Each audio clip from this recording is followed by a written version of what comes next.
Assalamualaikum warahmatullahi wabarakatuh. Anak-anak kelas 3 yang dirahmati Allah.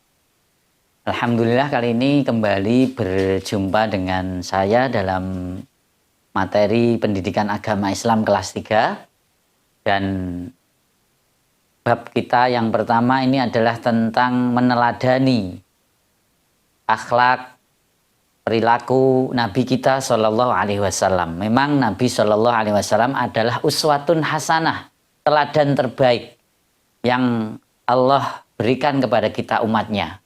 Ada dua Nabi yang secara khusus disebut oleh Allah sebagai uswatun hasanah. Meskipun secara keseluruhan akhlak para Nabi itu patut dicontoh, tetapi spesial ini ada dua Nabi yang secara khusus disebut sebagai uswah hasanah atau uswatun hasanah, yakni Nabi Allah Ibrahim alaihissalam dan Nabi Muhammad sallallahu alaihi wasallam. Nah, apa di antara sikap yang ditunjukkan oleh Nabi sallallahu alaihi wasallam adalah kemandirian beliau. Bagaimana beliau berusaha mencukupi kebutuhan beliau sendiri. Ya, memang kita tahu bahwa Nabi lahir dalam keadaan yatim. Baru berusia 4 tahun sudah ditinggal oleh ibu kandungnya. Kemudian diasuh oleh kakeknya Abdul Muthalib. Baru beberapa tahun kemudian kakek beliau sudah meninggal. Hingga beliau ikut pamannya Abu Thalib. Ya. Kita masih ingat kan? Abdul Muthalib kakeknya. Ya, yang seperti itu ya. Nanti kita nyanyikan kalau waktunya memungkinkan. Nah, kemandirian Nabi itu ditunjukkan ketika beliau mulai diasuh oleh pamannya Abdul Muthalib. Abu Thalib ya. Karena Abu Thalib ini meskipun seorang tokoh Quraisy, tetapi secara ekonomi termasuk tidak terlalu kaya. Bahkan untuk mencukupi kehidupan sehari-hari pun ya boleh dibilang pas-pasan, mungkin seperti itu. Sehingga Nabi membantu untuk mencukupi kebutuhan sehari-hari ini dengan membantu pamannya, apakah itu berdagang atau ketika Nabi Shallallahu Alaihi Wasallam ikut berdagang ke Syam itu kan kemudian ketemu dengan pendeta Buhairah itu.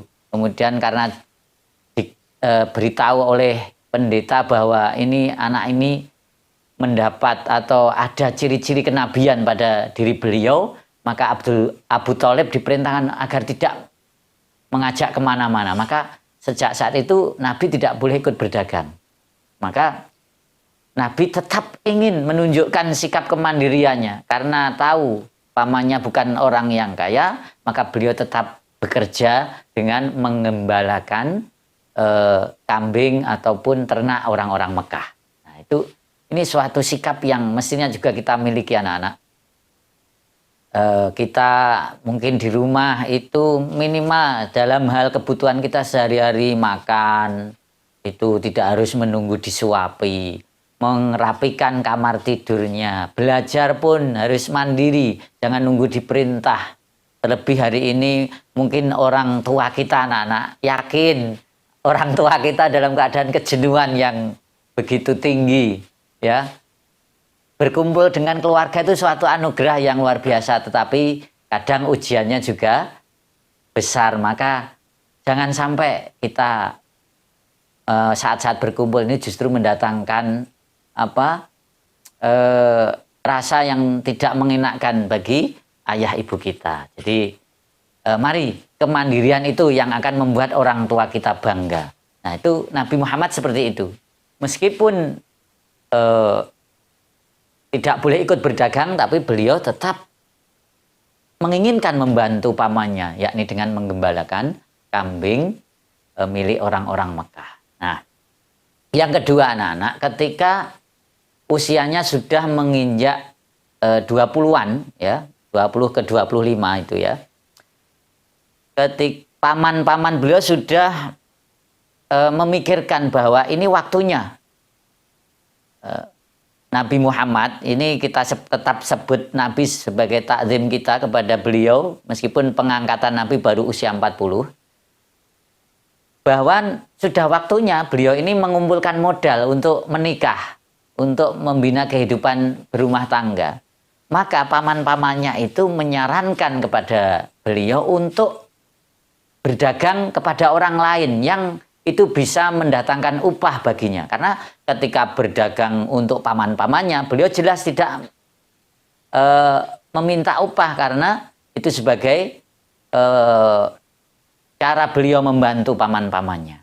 Nah, maka ketika sudah mulai dewasa dan sudah saatnya untuk berumah tangga, Nabi disarankan oleh Abu Thalib, paman beliau, untuk berdagang kepada orang lain. Dan yang disarankan itu kepada siapa? Kepada Khadijah.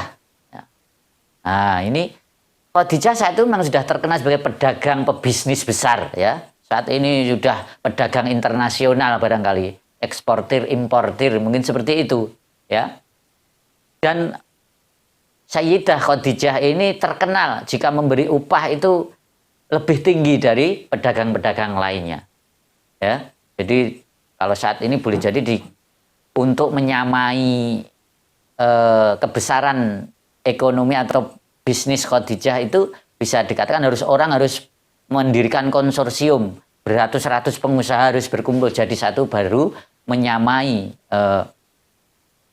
aset ataupun kekayaan Khadijah atau besarnya perusahaan Khadijah. Nah, betapa besarnya berarti perusahaan Khadijah, karena kalau mengirim barang ke Syam itu jumlahnya bisa ratusan ekor unta satu kali berangkat.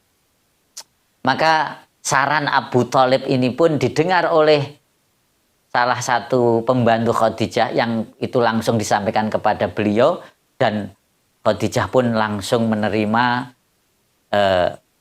Nabi Muhammad sebagai orang yang dipercaya untuk menjalankan bisnisnya.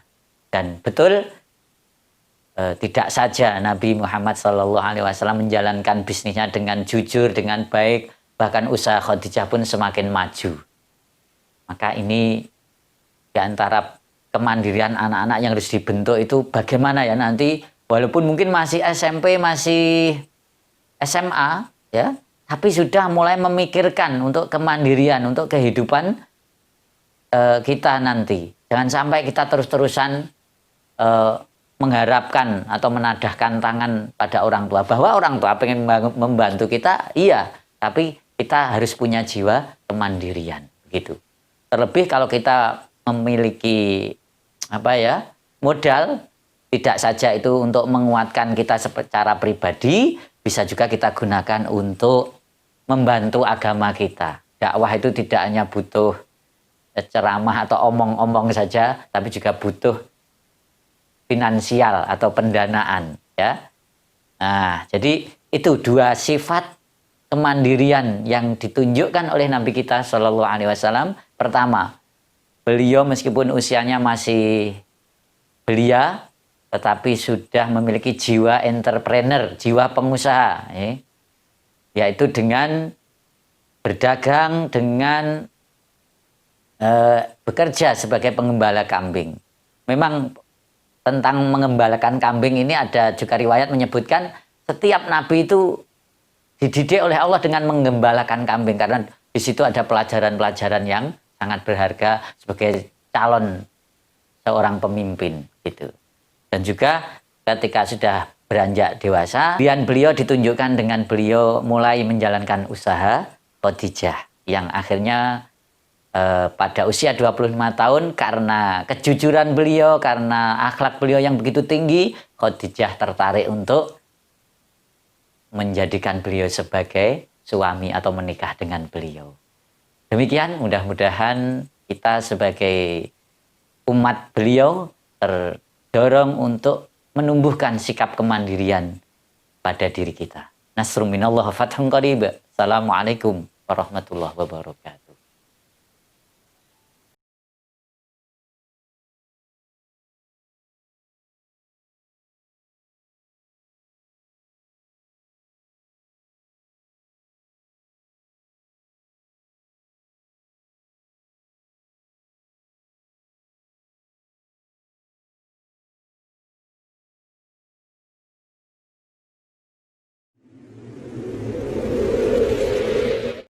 Allah